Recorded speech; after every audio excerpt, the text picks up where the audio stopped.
I care about empty homes because I think it's a bit of a national scandal that we've got so many empty homes across Britain, while at the same time we've got so many people on the housing waiting lists. It just doesn't make any sense to me. I mean, this isn't just a little one-off TV programme. I mean, this is something that I'm absolutely passionate about, and I've thought it was a scandal for the last 9 or 10 years. You know, if you've got an empty sitting there for a long time, the property next door will start reducing in value because people will already label it as a bad area, and most of the time it isn't.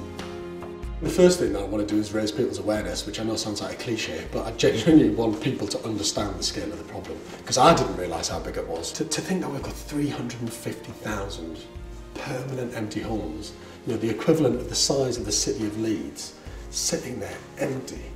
I know 30 or 40 people who are desperate to get on the housing ladder, who would do anything to get their hands on a decent home.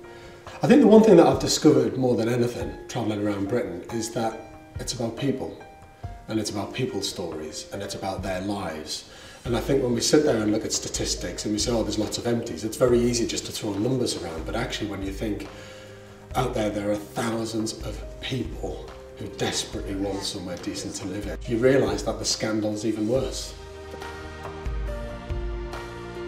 It didn't make any sense to me. And I knew from looking at those properties that if they were refurbished at the time that they were made empty, the cost of doing that work would have been minimal, you know, £5,000, £6,000, £7,000, £8,000. The fact that they've been left empty for so long means that the cost of bringing them back into use could be an awful lot more than that.